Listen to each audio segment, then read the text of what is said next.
Axons Unleashed.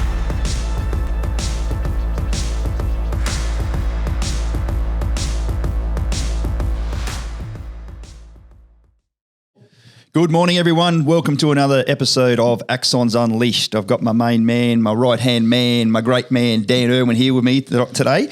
But we've got another great man with us, Joe Losinno. He's the Psychology Support Officer for SoldierOn. So, mate, welcome to the podcast and fantastic to have you on here. Oh, great pleasure and thank you very much. Just really keen to have this conversation today. So let's get going. Yeah. As we were just sort of talking about off air, ladies and gents, and I want to be fully transparent here. I just got told literally 30 seconds ago, Joe, I must have been one of your instructors down at Duntroon on your SSO course or something, was I? Absolutely, you were. Right, there you go. So I was just reminded of that then. So thanks for that, ladies and gents. I just put him on the spot and I was like, Yeah, you have indeed met before, mate. Because I was thinking about it in the car on the way in this morning. I'm like, all right, I've purposely not spoken to Joe because I want it to be a genuine, authentic, raw and real, upfront. Okay, let's get to know this guy. But he's like, I already know who you are. I'm like, I apologise, bro. Like when you're down at Duntroon instructing in front of like hundreds and hundreds of people for a few years, it's some people make an impression and some people don't. So I'm now meeting you for the first time. Which is great. There you go. The grey man. He obviously flew straight under the radar from that perspective. And so is that your formal title these days now, Joe? Is the Psych Support Officer at SoldierOn? No, or what's the official position? I'm actually the National Manager for Psychology at SoldierOn. Right. He just gave himself a raise. That's good. You're welcome for doing that on the public forum. And what does that mean? So give us, I suppose, what does that mean? What does that mean you are to SoldierOn, and sort of what does that entail as a position for you nowadays? Well, from my perspective, what it means is that I look after a very dedicated team of psychologists, counsellors, and in the future social workers, and ensure that the team runs as efficiently as possible and provides the best support as possible to the veteran and veteran family communities. My job is, there's no difference to my officer role in the military, where my job is to serve them, to ensure that they have all the resources possible to thrive and produce the outcomes that we need, which is for veterans to thrive. Got it. Yeah. So just my read on that, obviously, like down the psych path, you've got very clinical and you've got management as well. That sounds like a very management sort of role. Have you also got a background in clinical psychology, or what? Yes, I'm a clinical psychologist by trade. Yeah, and I spent 10 years as a psychologist within the Army. So that's where I did my training and learnt my craft, but also have subsequently had 3 years in the civilian world as well. When did you first? I ask this of everybody. When did you first have the inkling to think that you wanted to be a psychologist? Tell us about that. When did that sort of first spawn in your own mind? I think that's a good question, because I think about it a lot, but I think I gravitated to psychology because people tended to gravitate to me and talk about their problems. So there was something about me that made people feel safe to tell me their problems. So I sort of thought, why not get paid for it?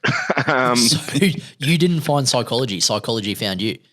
Yeah, but I also did some work as working as a youth worker in council here in Melbourne, and saw the work of psychologists. This is back in the 90s, so this is before some of your listeners were even born.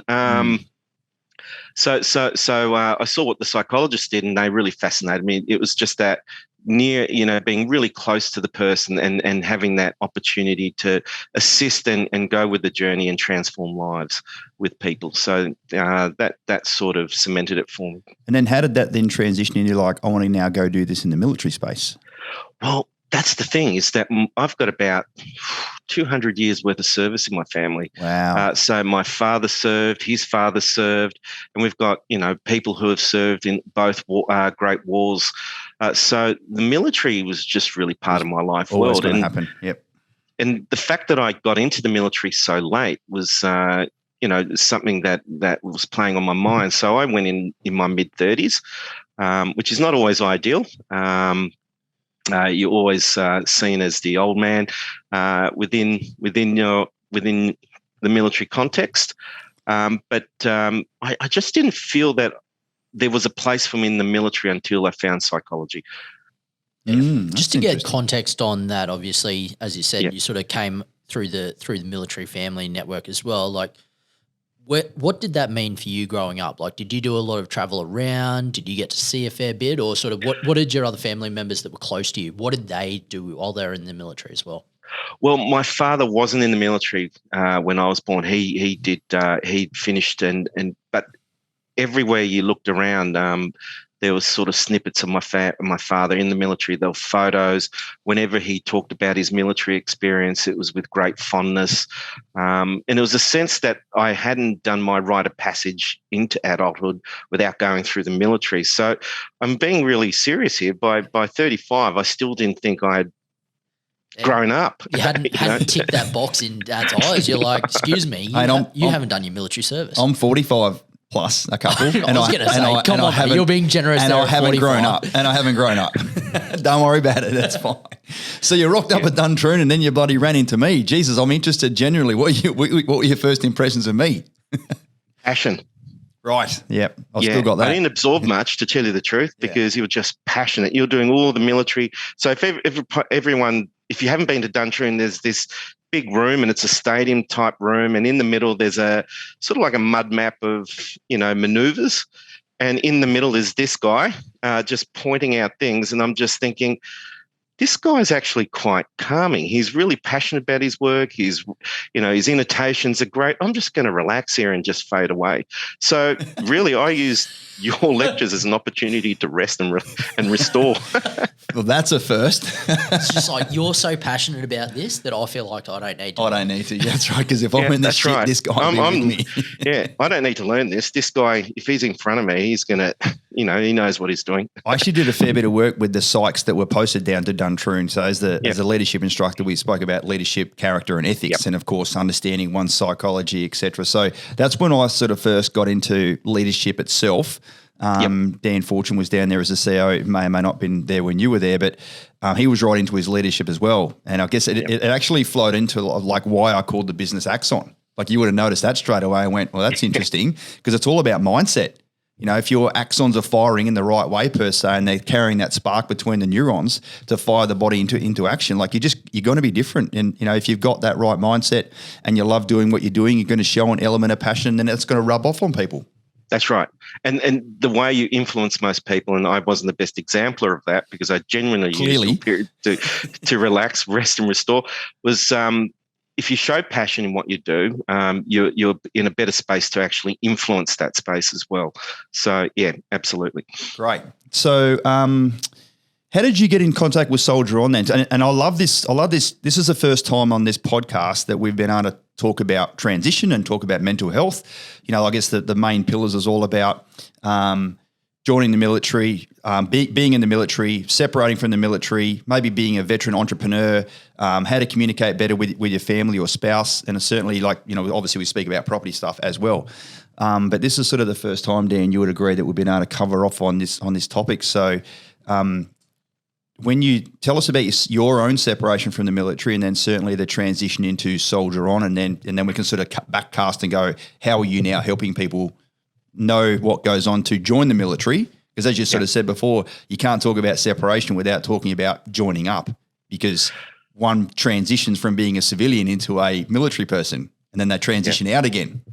So for full transparency, and just as we're talking about, Daniel and I were just talking before we came on air, was that you've had frank and open stories, and that's what I'm going to be.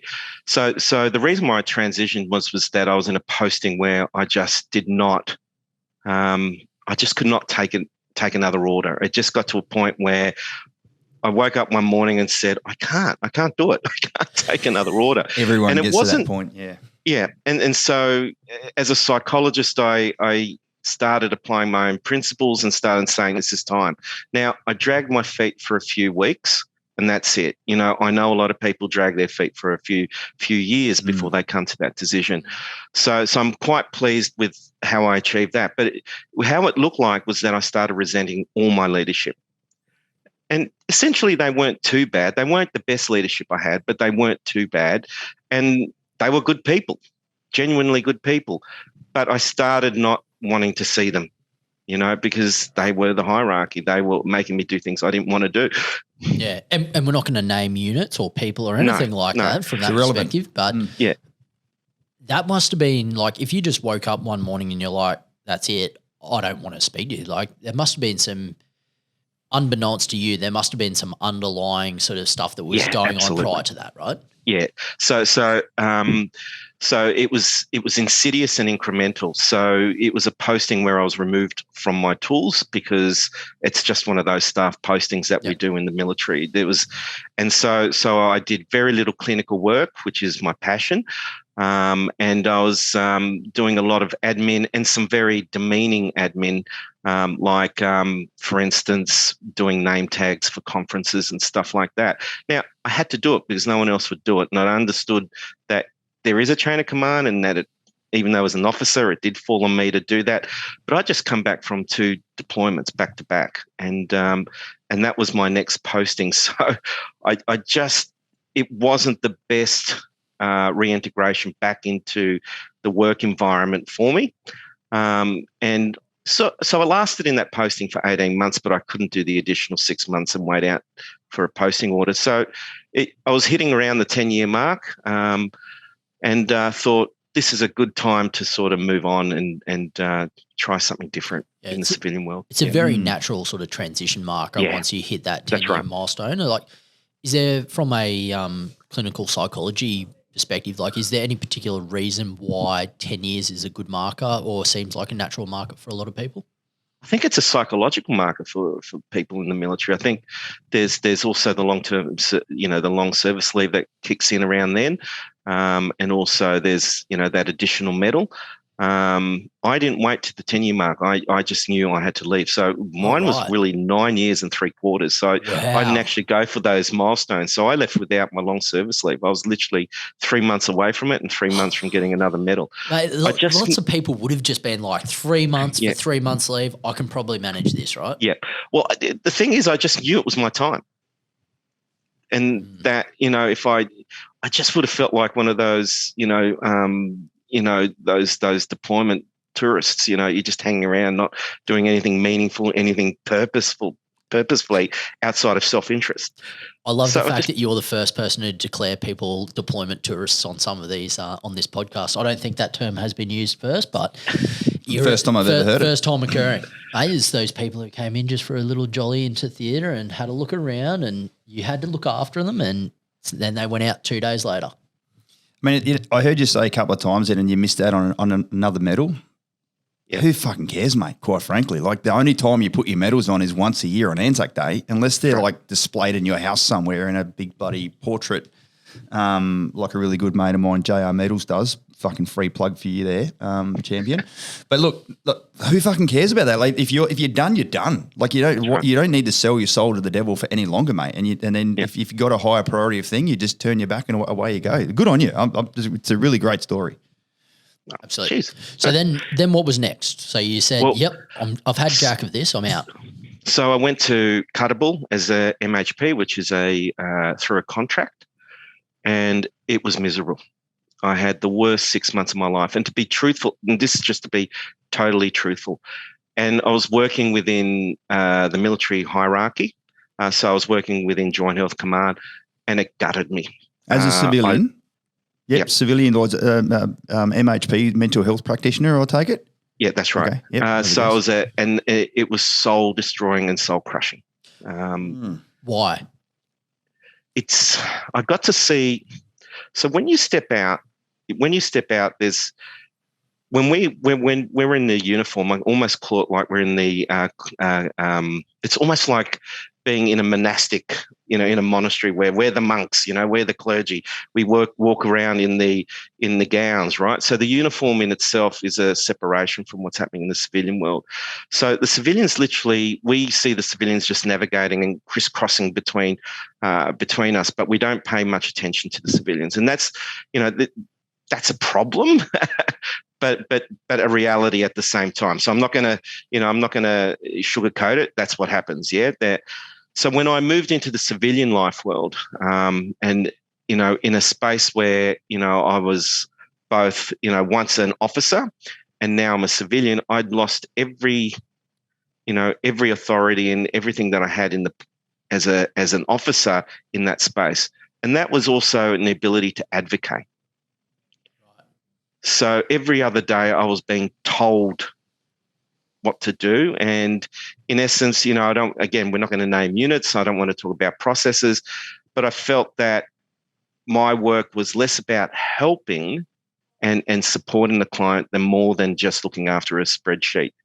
And, it really had a significant toll on me, to the extent where, I found myself on the last day of the year standing on the other side of the gates of Cuttable. I don't know if you've been to Cuttable, and just, just literally feeling deflated. And I never returned after that. So it was one of the most horrible experiences I had. And, it goes within that whole transition process. I lost that connection, not only just to what it meant to be in the uniform, but I lost connection to my supports.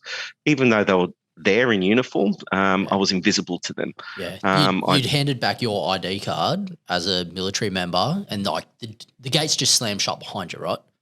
Yeah, but I was also still part of the military because I had transitioned into the reserves. Yeah, right. But that meant nothing. So as a civilian, I just felt so in a military space, I actually felt more lonely and more disconnected. So I talk about loneliness and disconnection a lot in my presentations and everything I do in terms of how people transition. I couldn't advocate, I couldn't support, I couldn't do the things that I used to do. Even in the posting that I just had, even though I wasn't doing as much work as I'd like to, I still had that sense of influencing the space. Here I had none of that, and that for me felt like I wasn't doing full service for the service person who needed my support. Joe, what I'm taking, that was very, very transparent of you to say that. I'm just sitting here thinking, for the listeners out there right now who are thinking about transitioning from the military and whatever feelings that brings up for you, ladies and gentlemen, please have solace in the fact that there is a mental health professional as an officer in the military now is that he's just undertaken his own struggles to be able to separate in a cool, calm and collected manner from the military. So if you're feeling anything other than that, just rest assured that you're normal. This is what I was thinking from you, because so many other people that are listening to this right now are going, I can relate to what he's talking about so much. And if he had to go through that as an officer, as a guy who knows how to manage his own mental space, if people out there are struggling, just please accept it as normal and just follow your gut, follow your own path, and you'll have your own journey. Absolutely. Yeah. I just, absolutely. Yeah. The struggle is normal. There is a struggle that goes with transitioning. It's not something that's easy. And I'm guessing that you would have heard many stories and a lot of success stories that come from that struggle too. So, part of the struggle is also how you overcome that struggle. And I guess how, in terms of how I did that was that I had a very supportive wife. She'd stood by me. I was on the other side of the gates, and I was the sadder picture is that I was actually on my way to New Zealand. So it literally looked like this guy on the pier with his being kicked out of base. Luggage. You've got your luggage, who's completely disoriented and lost. It seriously looked like a lost soul on that pier that day. And I rang my wife in New Zealand because she was already in New Zealand, and she turns around and goes, I'm glad you got rid of those assholes. Yeah. You were miserable, Joe. You were miserable every day. How good was her perspective looking in those? Like, she was obviously watching you. This is all happening, and she must have just been waiting for that day where she could finally tell you good riddance, right? Yeah. Absolutely. So she supported me through that. It wasn't, the here stuff. She was very direct and very firm with me, and just reminding me that, I didn't have, and that's the thing. She had to remind me that I deserved dignity. I wonder how many of our veterans find it hard to find dignity out here because they don't feel that they deserve it. It was my wife that seeded that idea that I deserved some dignity at work because I was turning out and I didn't feel I was getting any. Yeah, wow, that's a very powerful term, isn't it? Yeah. Yeah, dignity and respect, and understanding. So let's transition into how did SoldierOn come into your life then? Tell us about that. Well, SoldierOn came in after St. John of God. So I spent 18 months working at St. John of God at Richmond and in Burwood in Sydney. And that was transformational for me. I, for the first time for a long time, worked in a team where I felt that I was part of that team, and that sense of mission and belongingness and purpose was returned. Right. You know, I started working with veterans instead of in-service people, and working in veteran trauma programs and helping to sort of develop and advise in terms of that experience as well. And some of that experience was lived experience, but a lot of that experience was because of, just my whole life as a psychologist has been as a military psychologist. So it's been my whole entire, reality in terms of research, theses, everything that I've done has been about the service member or the veteran. So it was great to put that knowledge to use. And SoldierOn, St. John of God were more than happy to take that knowledge on board, and they treated me with respect and dignity, and they also took the time to sit me down sometimes and tell me how to transition. Nice. So I was surrounded by clinicians who were saying, Joe, that's military. Out here we can do this. Joe, that's military. Out here we can do this. And it happened quite frequently. So they gave me the respect that I needed, but also they provided me the support that I needed to transition. So I did a lot of my transitioning at St. John of God, and I'm forever grateful to them. Yep. And I wished I didn't leave, but I came back and came home to Melbourne.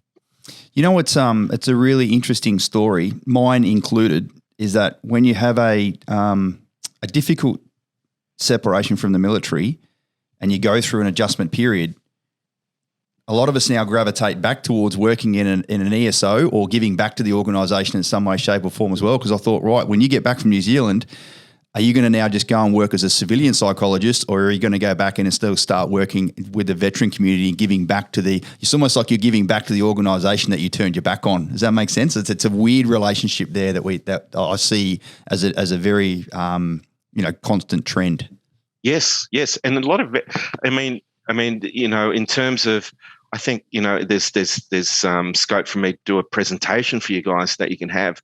But a lot of the presentation talk about is that sense of disconnection, and that real sense of disconnection is a sense of loss. Yep. And it's experienced as grief, and we call it disenfranchised grief. In other words, it's not grief that you can openly display or openly discuss with other people, largely because it's not a sanctioned grief. So there's a lot of veterans walking around who are experiencing profound loss akin to grief, but not knowing that, one, it is grief, and that's normal. It's a normal process of the sheer disconnection and the feeling of disconnection that they feel from their comrades. And let's get this straight. The special bonds that are created within defence are bonds that are not translatable to what happens out here. Definitely not. No. In fact, some of these bonds are actually, out here we have our intimate bonds with our partners and spouses. But these intimate bonds these special bonds that are created with other serving members can go deeper than that, can be stronger than that. Stronger. So I deal with a lot of veterans coming out who say, I hate my family, I hate my children, I hate my wife. But they're not really saying that. What they're really saying is that I can't experience the bonds that I once had to the level and to the level and also to the intensity that I had for my fellow serving member. Once we adjust that and normalize that and say, yeah, absolutely, your whole training was conditioned for you to feel that way. These bonds are not only developed in terms of creating some sort of meaningful bonds between you for the sake of creating bonds. These were life and death bonds. These are bonds that you committed to your mate that you will protect them, and you had this, unwritten contract that they'll protect you. These aren't replicable out here. So when you lose and sever those bonds for a lot of veterans, and even to some extent a psychologist within the military who wouldn't feel those kinds of bonds forged in combat or forged in training like infantry training, be severed by any of those special bonds, gives us a sense of shame. One, of abandoning other people like us, and two, that profound sense of disconnection, but also that profound sense that that I'm obliged to continue assisting other veterans and other people like us. I have a firm belief that veterans need to wait at the gates for other veterans to come out. Veterans need to serve veterans. Yeah. Because we get it. We're already out here. We know the struggles.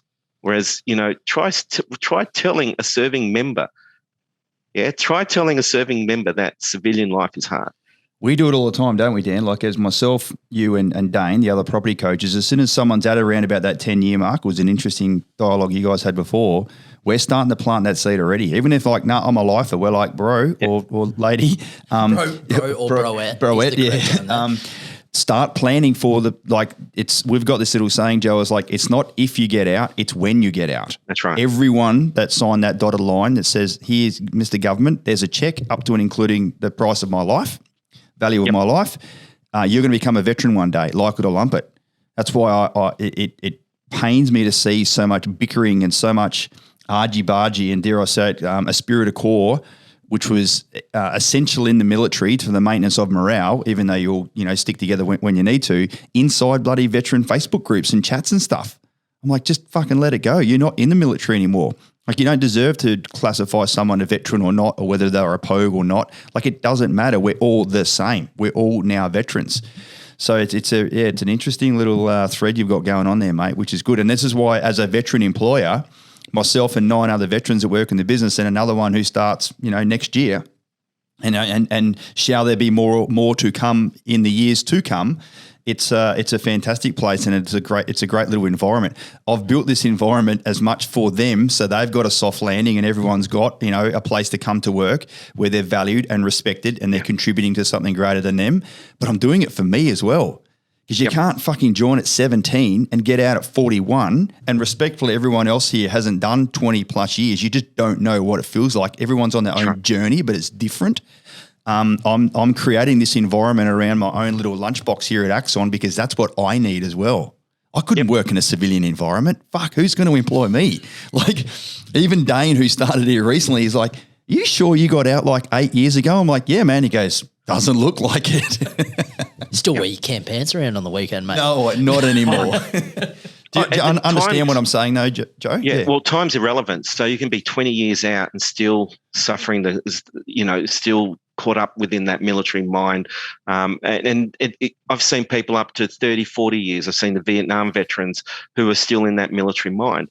It's very hard to dislodge. And there isn't any training to be a civilian. And there needs to be. Yeah. Absolutely needs to be. And it needs to be good training. It needs to be as much training as it took to make a soldier. So we can spend some time talking about what makes a soldier, because what makes a soldier makes the transition harder. Yeah. Well, that's what I was going to say. Like, how did we get this way? Like, and I know that could be like hours of discussion, obviously, but like what got us to this point that we now have this all ingrained? And let's just be clear as well, we're using the term soldier to encapsulate all three services. Yep. Right? We're not just talking Army specific here, so let's just be clear on that. Yeah. So just to get my plug in for SoldierOn and how I got to SoldierOn, it was a natural progression from St. John I got to SoldierOn. SoldierOn really has that, it's the only nationally fully integrated, holistic support service provider for veterans and their families. And it really delivers an integrated model where we look at the veteran as a whole. So we provide, we provide it through a HELP model, and it's an acronym. We all love acronyms, yeah. So HELP, there's health and wellbeing. We've got them everywhere here, We're all mate. nodding away if you're not watching on YouTube, by the way. We're just like, yep, we do. There's employment and transition program, and I think that's where we've created a relationship with your organisation as well. Yep.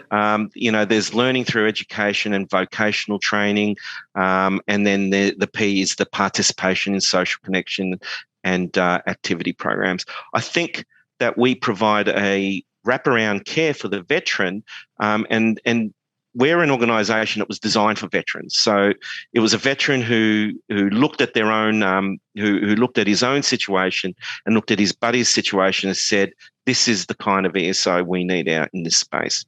Yeah. Yeah, interesting. So it's the same as how we, Dan, you only joined us 6 months after Axon started. But we effectively created this business model to go, what did we need from a property coach and mentor and guide when we were serving to help us, so we don't all walk away from the tens of thousands of dollars with our ADF housing entitlements. So it's from that relatability perspective, and no doubt that's why SoldierOn's got such a great reputation within the veteran community.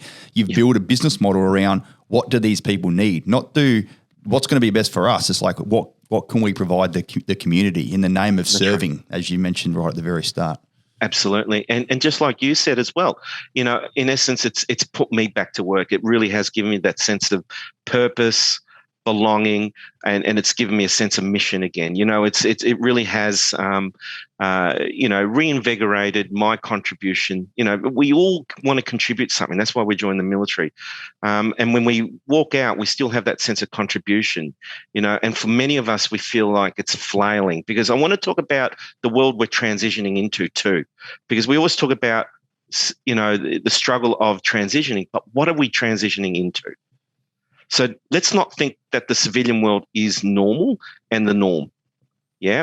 So I want to talk a little bit about that too, because the civilian world is going through crisis itself. Yep. And the veteran stepping into that is the canary in the mine, and reflective of that. But we'll go through the process, and we'll go. You asked me, Dan? Yeah, lay it on us, man. Lay it on us. Tell us what happened. So the first thing that happens that we need to know is that the military, and stop me when you can, because I can talk for hours on this. This is what I do. Hey, this is your monologue. I was just about to say, ladies and gents, if you've enjoyed the intro so far, fucking put everything else down and listen to the next 20 or 30 minutes, please. Okay.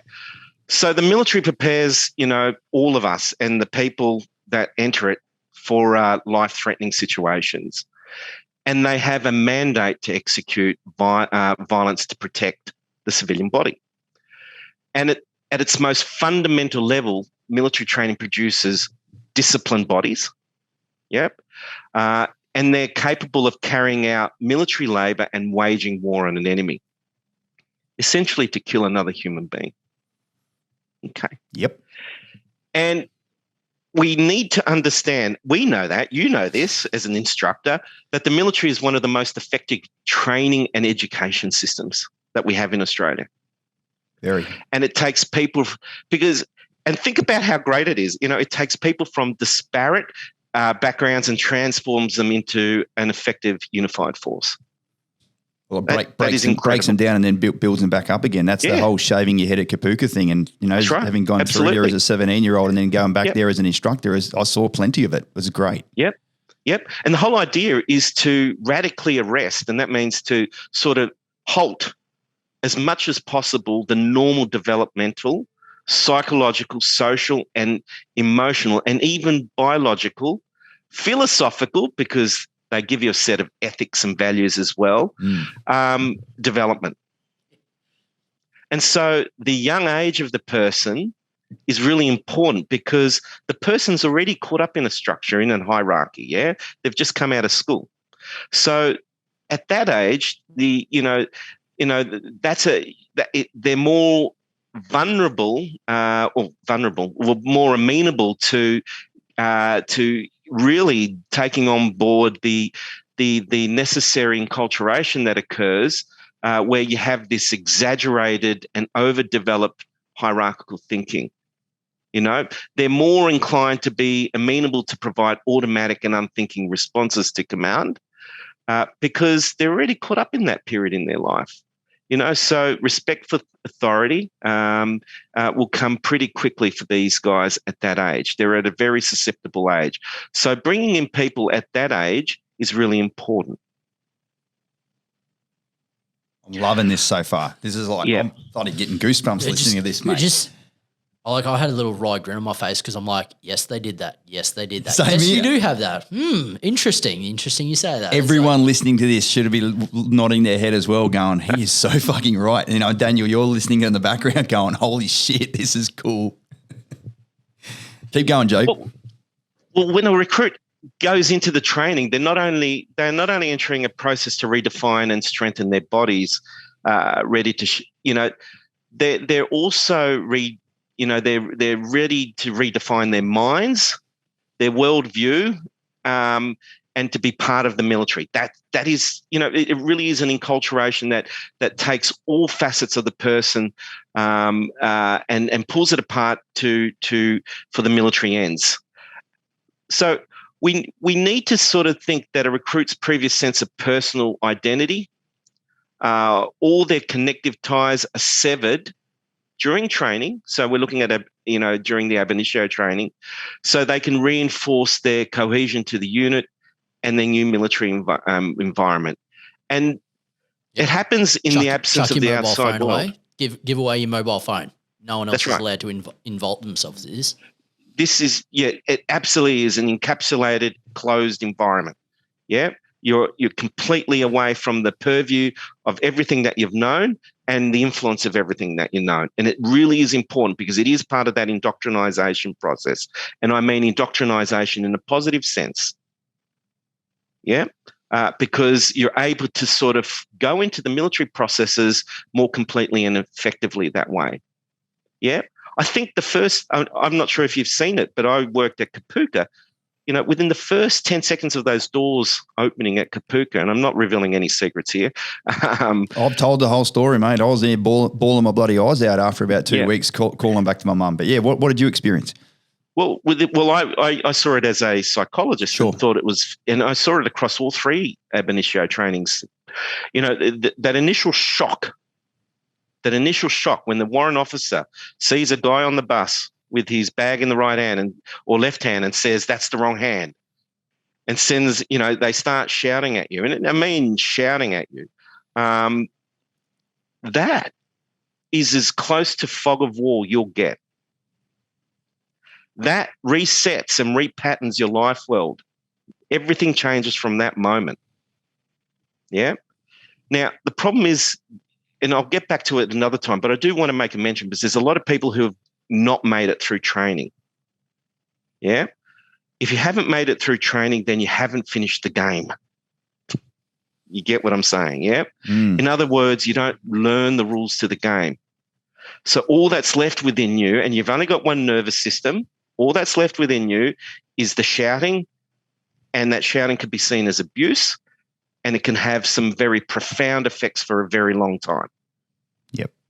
Yeah. So it will cause problems for the nervous system, because just imagine being out in the street and someone really going, and all the people that have been through it knows, and the word is beasting, by a warrant officer or your corporal. Yeah. Now, if you make it through the process, you'll understand the whole reason behind it. If you don't, that's lost on you. All you have is that you see it will register as some form of potential trauma. We just got to know that. It's just a reality, because it's so profoundly different to what anyone would experience out in here that you can't make any sense of what you've experienced without knowing the end game, the march out. The march out is so important. Mum and dad coming up and seeing your chest back and proud, and saying, well done. And also going through that adversity with a bunch of guys together is really important. If you don't have that sense of completion, then that could be actually problematic. So for all those out there who have gone through the training, who have struggled since the training, just know that is normal, and you should probably seek help, because you may have some issues with anxiety, dealing with other people in authority, because think about it, that's been rewired as well in that very short period of time. And you may struggle in workplaces to find your voice and space as well. So knowing that that's a possible outcome is really important. And just one little gripe with the military is that they don't transition people well from training establishments. They should do it better. I could have done it better. Can I just jump in, Joe?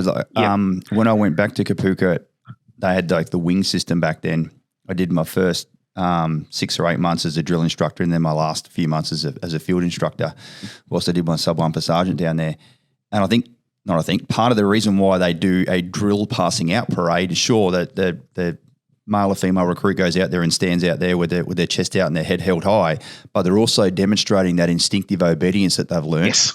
Absolutely. Because we need to have that. Get to that. Correct. So I just want to make sure that for anyone who's listening to this podcast, they'll be like, I'm not fucking sending my young, Johnny or Sarah to bloody Kapuka or wherever it's going to be if that's going to happen to them. Because if they don't get through training, then they're going to have all this trauma. But I just please keep it in context that that transition that Joe just spoke about, like it's, as the saying goes, you joined us or we joined them.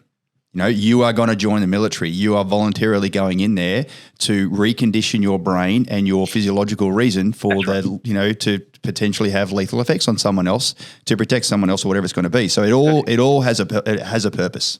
Yes, and I don't see really any other way to do it, because that obedience is really important and instinctual behavior is really important. Yeah, it really is the fastest to react, the best planning, and the people who are most attentive in a war space, in a combat space, wins the day. So all these processes are necessary, but it's important to know what they are. Yeah, very insightful. Keep going, mate. This is brilliant. I'm loving it. So all these kids come through, and some older kids, operate, and they're operating in an enclosed and disconnected environment, really just separated from the community, and all aspects of their day-to-day work and life are formally administered. Every aspect. Individuality is absolutely discouraged and privacy is limited. There is very little allowing of solitude or downtime, and very little time away from very vigilant eyes. Yeah. And that has its reasons as well. You work, you sleep, you face challenges, you suffer, and you conquer all your difficulties with a sense of security and family with all these new people around you. They get you through. Yeah. And what tends to happen is that you start to surrender your individuality to the group identity. Really important. Individuality or personal identity has no place within the military system or the military hierarchy. And look, through this process, and we call it depersonalization, the I becomes replaced by we. Yep. Yeah. And it becomes replaced with an obedience and an understanding of your place within the system. That's really important. Everyone needs to know where they are within this system, and their roles and their jobs, and adherence to the role as part of the group. So a disciplined recruit will see themselves as no longer an individual, but part of a greater entity and also part of the military. And so what we're going to talk a little bit about now is what I think is really important, is the point that you brought out, is how do we do this? How do we inculcate service members into the military life? What are some of the technologies that are used to do that? Well, it's so obvious, but it is a technology. It's drill. There you go. Sorry to step ahead of you there, but it's just But it's great because it means that I'm on the right track. If you've been through this process, so if you're guessing forward, then we're on the right track here. Yeah. Yeah. The main thing, I just wanted this to be as insightful as it can be for the other listeners, mate. That's what it is. So, the military, for some reason or other, many moons ago, have used the synchronous movement and drills to transform the undisciplined body. Go to YouTube, watch first day drill people, and then watch them progress. There's some excellent documentaries you can watch. And so transforming these undisciplined bodies into units of military personnel and who always who march in step with each other and at the same cadence. This is really important and fundamental to the military, to know that there's a rhythm and cadence to being a military member. And I'll come back to this at the end of this section because it affects transition profoundly. And this has two effects. It hastens the process of cultivating that instinctual obedience, and it also helps facilitate the loss of identity to the group. And it really results in forging ties for the recruit that can be stronger than family. This is where it starts to begin, is synchronized movement.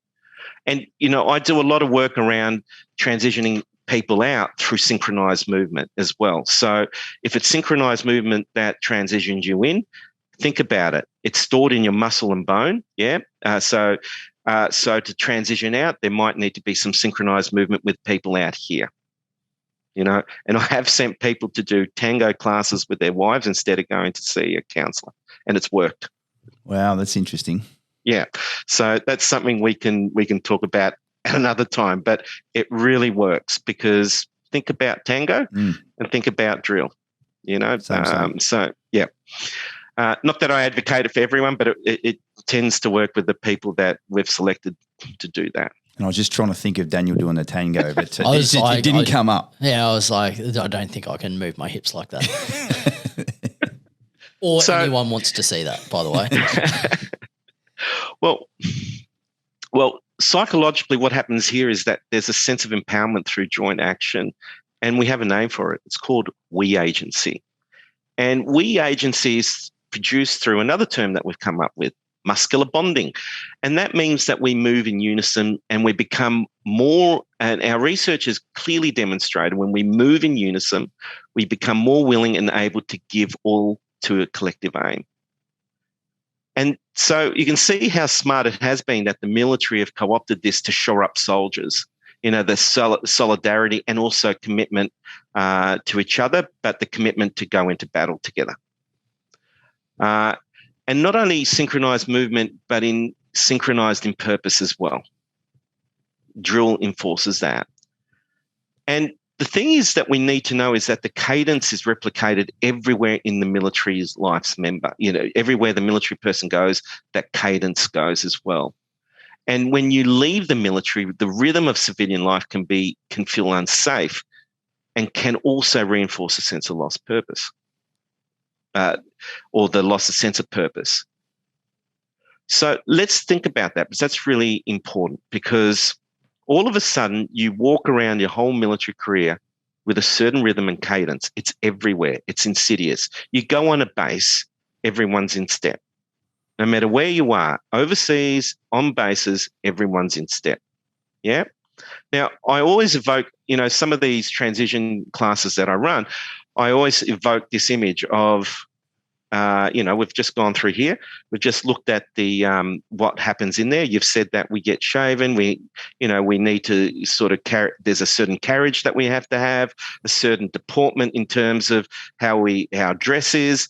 So we have a guy in Darwin running across the lawn with his shirt untied and hair unkept.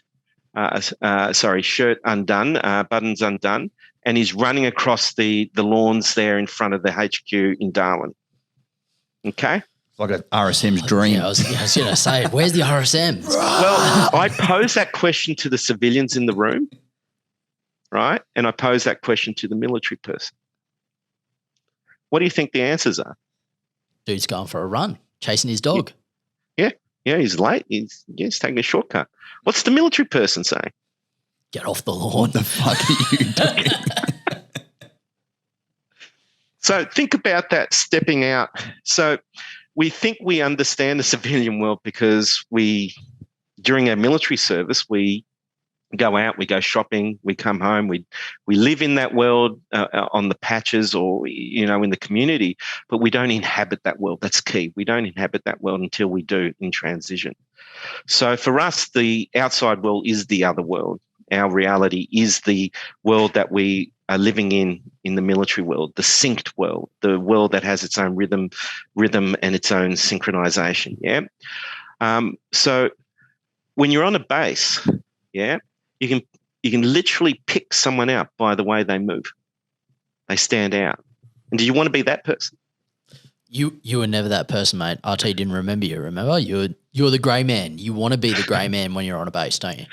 Yes, absolutely. Why? Why do you want to be the grey man? So you don't stand out. Yeah. And what does it mean to stand out? You're not one of them. You're different. And what do you think confronts you when you walk out into this world? Well, talk a little bit about it. You're not one of them. You're different. You have to be different out here, don't you? Yeah. That's how you stand out. That's how you stand out. Yeah. It's the complete inverse, isn't it? And also out here, who walks in step? Only those people that wear cams during the day. Well, I can pick a military person, I could pick a veteran and a copper anywhere because they're the only ones still walking in step. But if you walk out here and you stand in the middle of the city, what are you seeing? It's almost like chaos because people are moving in different directions. They're not walking together like at different cadences almost as one of the things that you spoke about is like everyone's got their own different tempo and agenda that they're running towards. That's right. Absolutely. So how does the veteran sense that given everything that they've gone through and how it's now in their bones and blood and you know, it literally is who they are. It's kind of part of their DNA by now is that it goes against everything that you've been built up to experience or to expect in the world around you. Yeah. Yeah. So this other world moves differently. It moves differently. And you're stepping into it, trying to make sense. And the unconscious, the embodied part, the part that you have no awareness of, is detecting threats and danger and is anxious because things are moving differently. Yeah.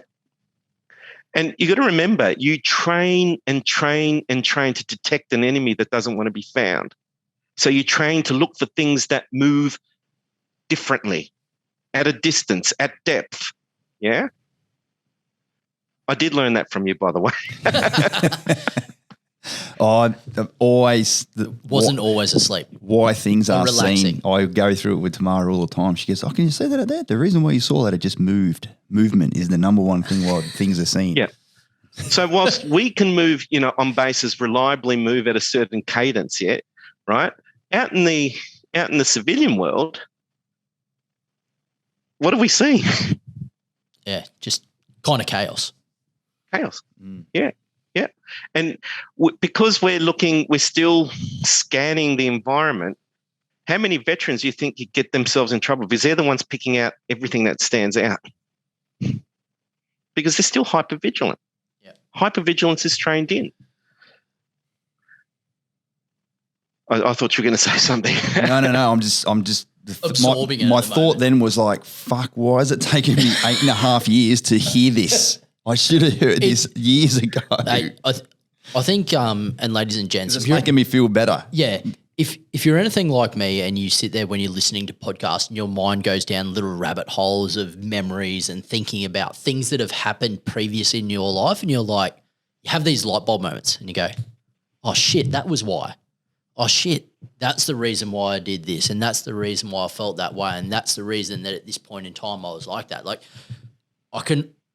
there's probably a lot more silence than you've ever received from Robbie Turner at the moment because he's just reflecting on shit that's happened in his life and having penny drop moments right now. Well, let's talk about military life itself. So you go through all the training and look, the thing is that people always talk about it's all recruit training. It's not. Okay. The process is you go to recruit training, you have the march out, you get rewarded at the march out and you feel a sense of pride. So you feel that you're on top of the world until you go to IATs.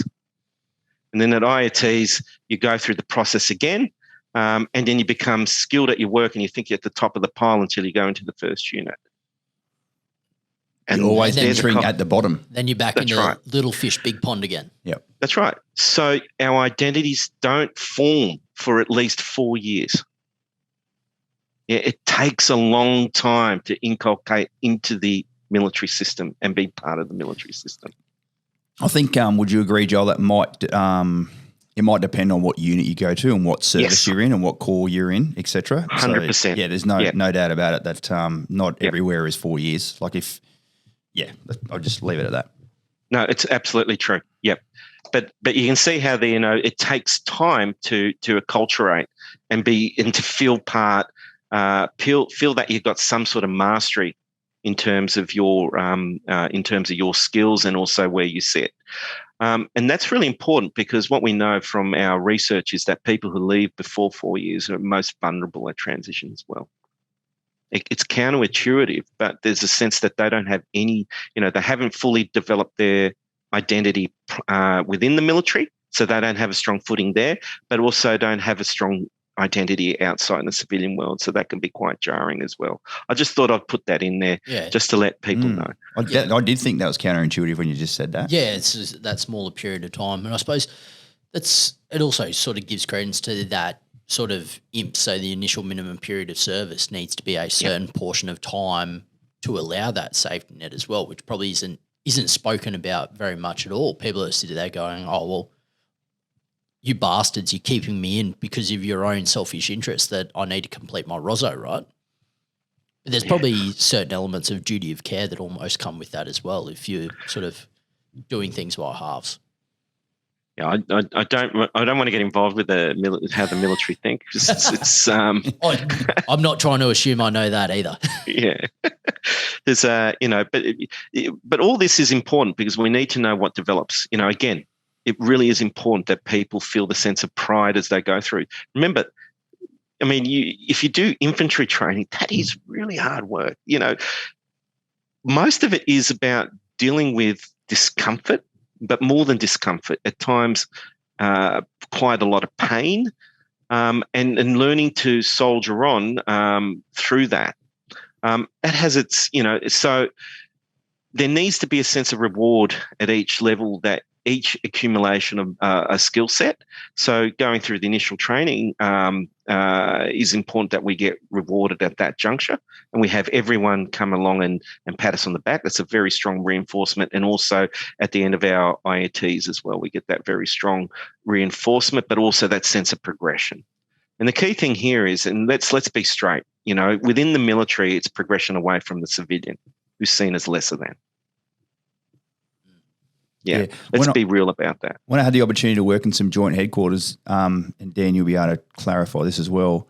I think another thing that which goes into one's inculcation and culture and therefore mindset and the way they act is whether you're a war fighter or not. And I'm not into the whole war fighter and pogues thing. I don't give a fuck about that. Zero, as spoke about 20 minutes ago. But when you're a war fighter and the things that you are doing have consequences, so you just have a different focus.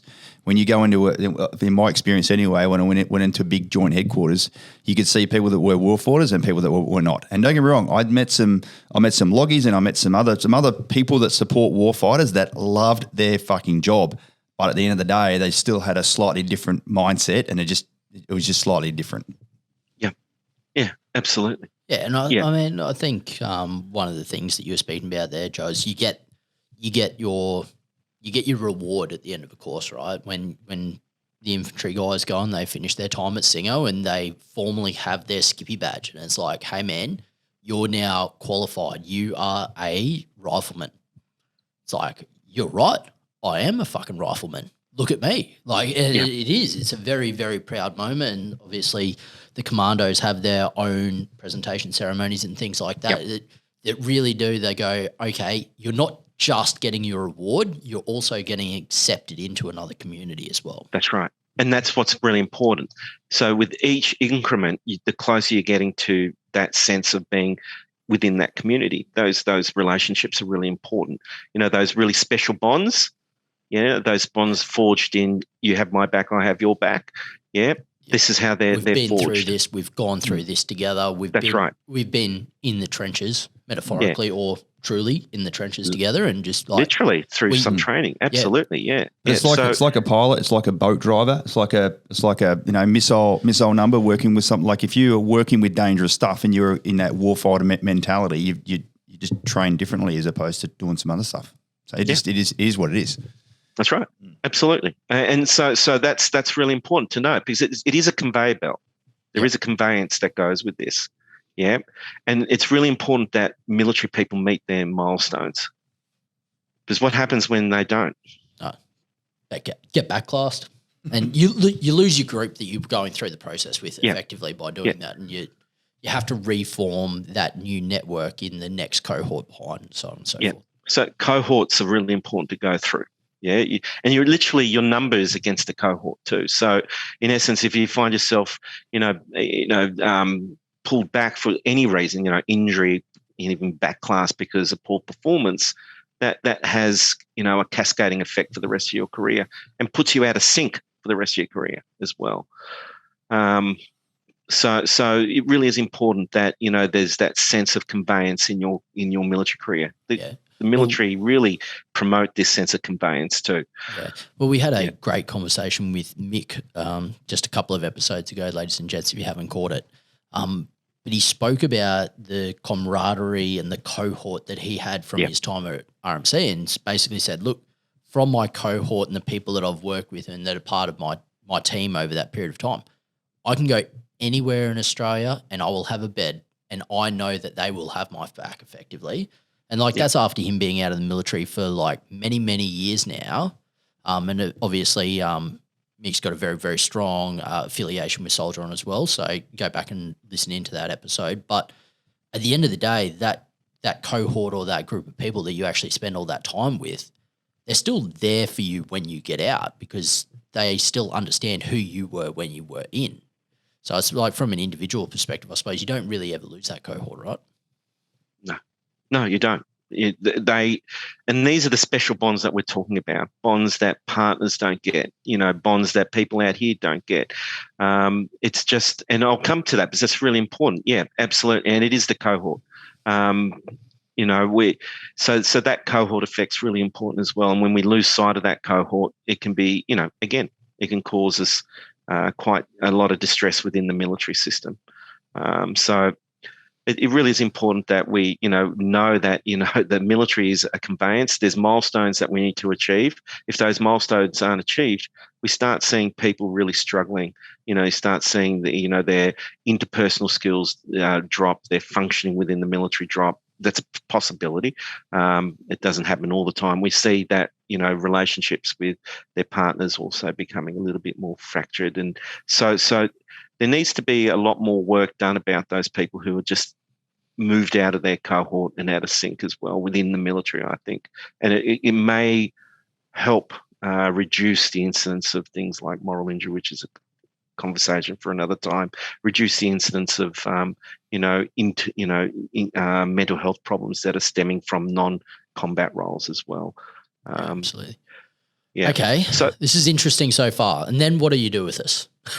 Well, we can talk about what happens inside because civilians, I don't want to talk about the next part, which is hierarchy, but I do because civilians find it quite fascinating. So basically, I talk about a little bit about hierarchy and I go, look, service members, they're contained within an inflexible hierarchical system where, there's a pronounced strict up and down chain of command with one single authority at the top. Yep. We know that. That's implicit. And that's the thing is about our training's already made us know that and where we fit within that chain of command. And the thing is here is that within this structure, there are formal power distances between the different ranks or services and grades and clear control mechanisms within this system. And in these hierarchies, the exercise of power control and the association feelings of dominance and subordination become routine and normalized. Yeah. In fact, when we remove ourselves from this, we feel unsafe. I think a lot of veterans, how many of you sort of feel when you're out here in the civilian world, feel frozen at times? Like they're yearning. Where's the brief I'm going to get from my boss? Boom. Yeah. Yeah. So out here, it isn't there. It's sort of like, well, I'm waiting for something. And it's really someone's waiting for an order. It's trained in, I often say that defence members are professional at waiting. Yes. But they just need to know what they're waiting for and they will wait forever. because they'll just be like, there's a line. I can get in that line. There's probably something at the front of the line. I don't know what it is, but I'm going to get in that line and I'm going to wait for it. Yeah, maintaining people's situational awareness, really, isn't it? So very professional at that. Yeah. Yeah. So part of the bringing people out is to sort of, I always try and get people to sort of think about their best leader and let themselves know what their best leader would say in that circumstance, that internalized leader, because there really needs to be self-leadership out here, as both of you know. And as soon as you find out that self-leadership is what you require and how to do that. I'm not saying that just because you know the concept that it's easy. It's not. It really is a process of learning how to develop that self-leadership in you is really important. And if you find yourself frozen and stuck and not knowing what to do, that's when you should probably seek mentoring. You don't have to go see someone like me. You can seek mentoring through other people who've gone through that process and found their way through self-leadership. But that's really important to know, because it happens within a hierarchy, doesn't it? We used to wait, all the time for an order to come down. If there was anything that had any form of ambiguity, we waited for clarity. Yeah. Does that make sense? Yeah, mate. Loving it. Yeah, that's what I mean. I think it all really makes sense, and it's just because we're sitting there reflecting on everything about why we do certain things, I suppose, from that perspective as well. So yeah. So no, it's for a lot of you out there, it's sort of just be making those sort of connections. So we're speaking a lot, like, is there more stuff that we do, or is there now, okay, you now know how you've been built up, and like, this is how we get out of it, or this is how we now that we know how we've been transitioned in and created? Well, yeah, there's a whole heap of other stuff. But one of the things that really gets to the civilian is that, within these hierarchical structures, most disputes are resolved in favour of the supervisor. We just need to tell them that. So a lot of veterans don't even enter into disputes in workplaces.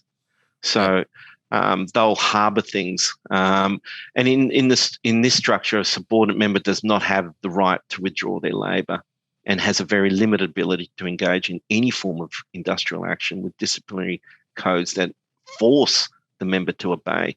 So there's very little room for advocacy in this context.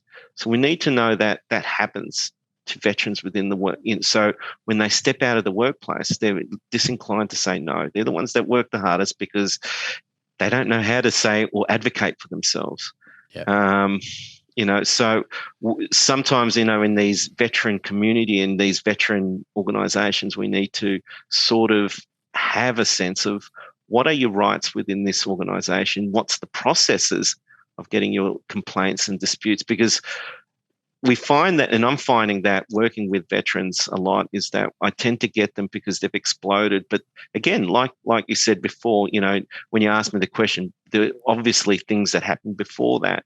And there are many things that happened before that, before they've exploded, that have led to them exploding within the workplace. And a lot of it has been the fact that they didn't feel that they had the right to seek instruction and direction from a supervisor. We've got to be mindful of that with our veteran community. One thing which I think is really important is that straight up and down leadership hierarchy that you were talking about, and that moral command authority that one's superior has, that if you don't follow the directions, then you have the the umbrella hanging over your head about you might go to jail for this. It's part of the DFDA, depending on whatever the incident may or may not be. That doesn't exist out here. So I guess one of the really key things, and I'm about to do a leadership presentation for our team as we go up onto our yearly retreat, having someone who's taught defence leadership. I still remember what the defence leadership definition is. I'm going to talk about that when we go up there, because I still think it's got some merit here. But the type of leadership and the leadership styles in the civilian world are almost the antonym to what you see in the military world. Yep. It's like it's so that instinctive obedience that we both agreed upon half an hour ago doesn't exist out here. But there's also a sense of urgency that needs to come place that your senior team leader, manager, whatever it's going to be, expects you to perform a certain way. Otherwise, you'll start to get some warnings come your way, and then you may not want to have a job anymore. Yeah, so it's absolutely. it's an interesting dynamic as the leader of this organisation, and there's 16 of us that work here. There's only 10 veterans. So that means there's 6 civvies that don't have the same mindset, background, culture, upbringing that we all do. So it's an interesting dynamic, put it that way. Yeah, absolutely. And that's really important to know. It really is important to know that there are 2 different life worlds happening in the same workplace. And if you're going to be a veteran-centric, and I know you guys are, because my team can't speak more highly than what you guys are doing, so it was a real privilege for me to come on board. Yeah. But for those other organisations that bring in veterans, just be mindful there are 2 worlds existing parallel. I know that because I've worked in an environment where uniformed people were working close to civilian people. And the uniformed people I had only known days ago were now invisible to me, and I was invisible to them. I cannot tell you how a strange juxtaposition that was for me. I thought that it had been a soft landing for me to go into a military environment in transition, but I think it was worse than I did. It was better for me to have cut all ties completely and probably gone to St. John of God. I didn't know at the time, but I know that there's a lot of veterans who feel the same way as I do, who've gone into these environments and just couldn't really understand being on the other side, the politics, the nuances of communicating as a civilian, getting themselves in trouble because of being too direct or too formal. I might have heard that. So, Joe, you started to sort of pivot, I suppose, into giving a couple of bits of like, I think I would have done better by making sort of a clean snap there and just moving across. Like, given that we are talking about, okay, we've built you up, we've got all these things now that we need to undo. Like, what if you had to give our listeners like the top 3 things, even coming from, I mean, you only get 3, so you got to be very careful with how you use this. Like, what are your top 3 little snippets of advice that you would say to people that are now thinking about being on the transition? And you can, this doesn't just need to be to the member, but it can be obviously to the remainder of their family or their work unit. Like, what are the three big pieces of advice that you'd throw out there, I suppose? I'm looking forward to this. This is absolutely. I really need to think about it. Question without warning. So it is it's a tough question because it's almost like top 3, and I really, well, maybe if we can frame it this way, what's some of the 3 trends that the trends that sort of come up the most? Okay, all right. So I'll come up with something. Let's go backwards. It's more. No one's going to question you, bro. Like, it is what it is. Like, so for me, So the process, believe it or not, one of my biggest frustrations is that we've known about transitions for 100 years. Think about it. Yes. We could have got this right a long time ago. And so this is not one without 100 years worth of knowledge behind it. So we're here thinking that we're the first generation of people transitioning. We're not. What's unique about us, and is fundamentally unique with us, is that this is against a backdrop of 22 years of continuing operations. We don't know what the effects of this is on our veterans, our spouses or partners, their children, our children, and also, other family members who went along for the ride. So 22 years of continuous operations. We've never been in this situation before. And not only that, the operations in which we're now showing up to are profoundly different to what was there before. So it's very difficult, to sort of say the top 3 things. And I know that we need to wrap up, and I've got so much other stuff that we can talk about. I assure you are coming back. We ain't finished with you yet, mate. But I think the first thing that you need to know is just know this.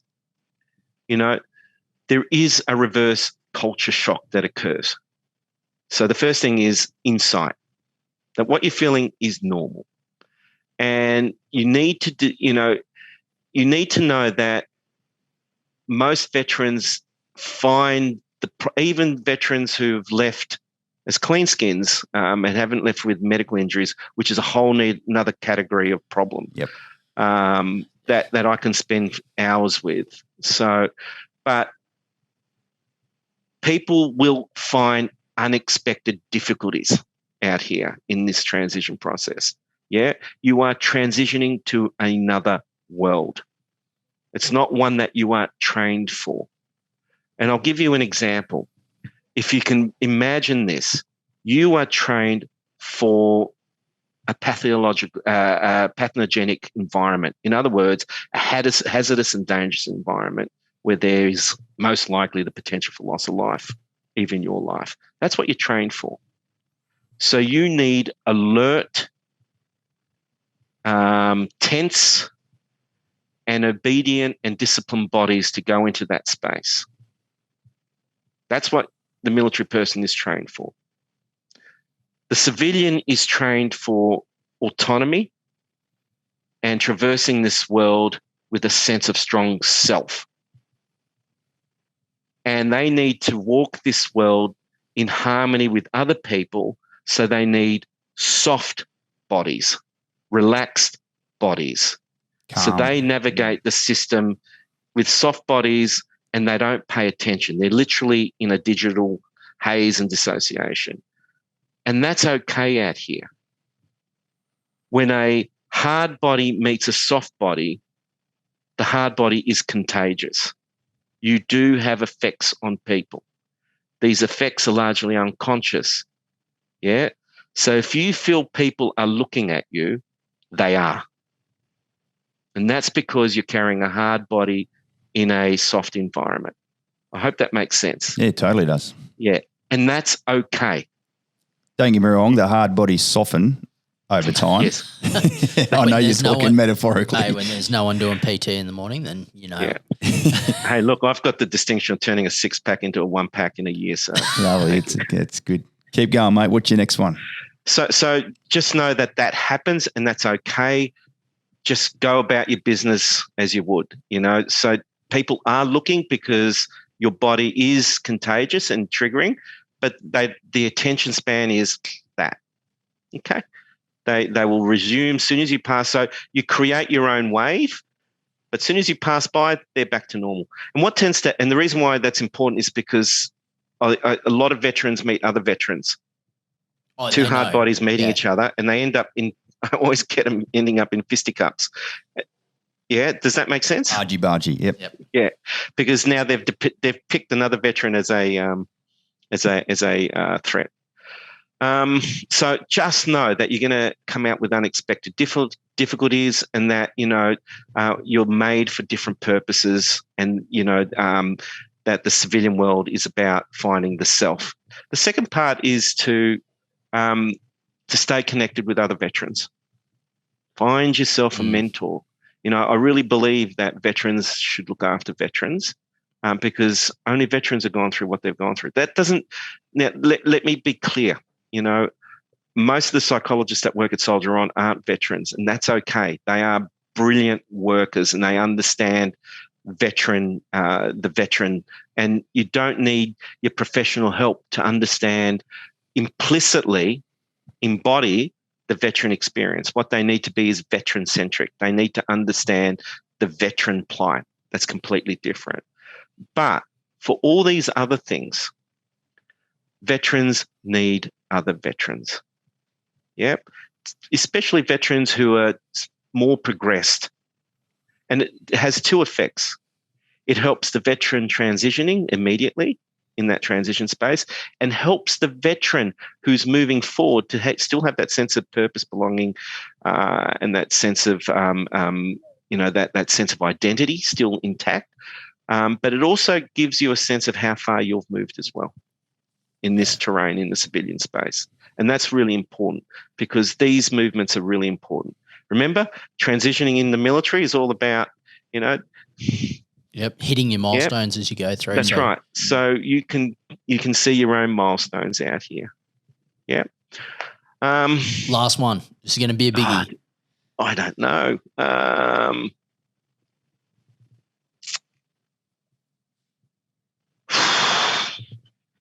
Okay. So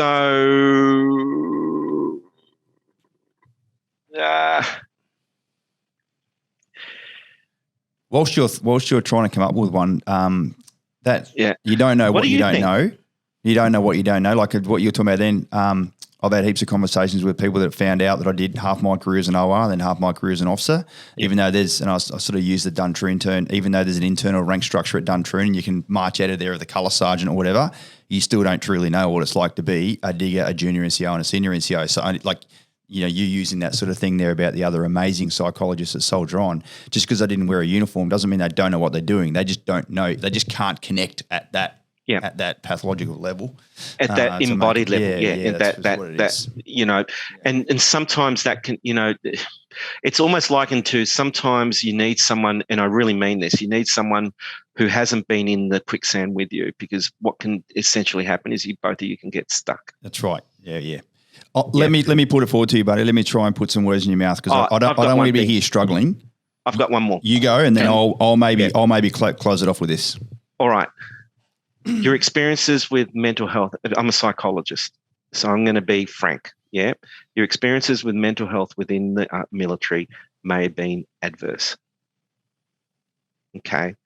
You may not have been provided the support that you needed, and the psychologist or any of the mental health practitioners may not have seen your distress at the time of your distress. For example, on RTAPs. Yep.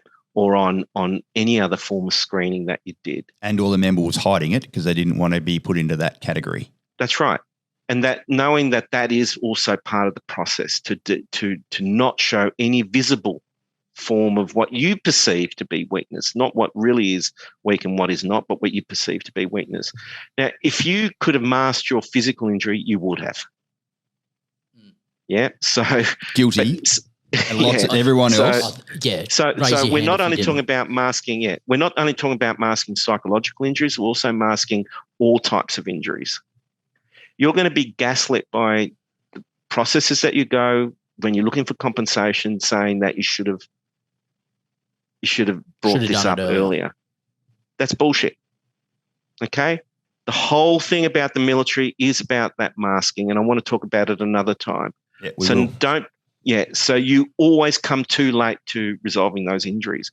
And I just want to let you know, and I want to reassure you that psychology and mental health supports work, but you need to find the person that is suitable to you and is amenable to you, where it's a special type of relationship. So if you have to sack 10 psychologists before you get to your psychologist, and sack 10 psychologists, it's okay. Yeah. Because the relationship is what's fundamental in this business. Yeah. It's not like a GP. A GP can be a real prick and still provide you good service. Yeah. A psychologist, you don't have to be their friend, but you need to feel a sense of connectedness and some sort of sense that this person will understand you and keep you safe as you reveal things that you wouldn't reveal to yourself in front of a mirror or to anyone that you care and love. So the relationship is fundamental. We are not the same as we were in the military. I get that psychologists may have let you down at an important juncture in your career. I understand that a psychologist may have been behind the ending of your career or part of the advice process of ending your career. But it's not the same out here. It really isn't the same out here. I just want to advocate for exactly what you just spoke about. As I'm coming up to my 9th year separated now, I've only just started, seeing a psychiatrist, and some of the PTSD and anxiety and depression that I didn't even know I had is now really, really sort of started to come to the fore, having panic attacks in the car on the way to work, et cetera, et cetera. I'm like, fuck. And I've neglected it for so many years until it was really affecting my, quality of life. And now you're absolutely right. I've been able to find a great psychiatrist, and I'm now connecting with him and telling him stories that I've literally told no one else before. And it'll probably stay like that for good reason. But you're absolutely right. It does work, Joe. And it was something that as a special forces officer, I needed to avoid at all costs, because I would have been quickly placed in a certain category, and then that would have been the end of my career even earlier. So, and then even my psychiatrist that I'm talking to now, he's just like shaking his head going, I can't believe that shit still happens. But it is what it is. And no doubt some of the work you're doing, with the upcoming Royal Commission, et cetera, is enlightening what's going on, in that space to make sure that everyone's sort of being supported there. My closing comment, ladies and gents, is this. And I'm far from perfect, as everyone that knows me would agree. But when you do make progress and when you do get your shit together and you embody being a civilian, and the reason why I called this podcast Axon's Unleashed is some of the stuff you spoke about before. I feel like we are unleashed from the cocoon. We're unleashed from the bubble. We're unleashed from the DFDA. We're unleashed from the bullshit rules and regulations and leadership and stuff that we may or may not experience. So when you do get it right and you do become being a civilian is fucking awesome. Being a veteran is fucking awesome. But I understand that it doesn't come easy. But when that jigsaw puzzle does make sense for you, I feel like, and you hear me say this all the time, Dan, even though I loved being in the military, there was green pulsating through my veins. Yeah. As you experienced at Duntroon, as you experienced with Duntroon when you first saw me as well. But I can honestly say this, I'm living my best life now. Yeah. Now what I'm doing, now what I'm contributing, now who I am and what I'm doing far surpasses anything I did in the military. And I had a pretty fucking decent career. Go back and listen to those bloody episodes. So it's not, I feel like I've got a decent standing to be here prophesizing with people. But I want to give people hope that when you do come out the other side, that it can be awesome. And when you find a great workplace where you are respected, when you are valued, and when you have a great workplace culture, being a civilian is fucking awesome. Yeah, and it really is. And I really wanted to talk about how the veteran can actually help our community, because I think our community and our social body is in distress. And I think the veteran with that sense of special bonds and connectedness can actually contribute very profoundly to the community. And that's probably for the next podcast that we can get together. That might be episode 3 we do with you, mate. But I agree. You are absolutely, without a shadow of a doubt, Joe, coming back to sort of shed some more bloody truth bombs and enlightenment, so that I feel like we almost had our own little private session here where it's like, I'm just going to make you understand why you're the way you are now, fellas. Yeah. And it's really, really powerful stuff, mate. So we appreciate you coming on.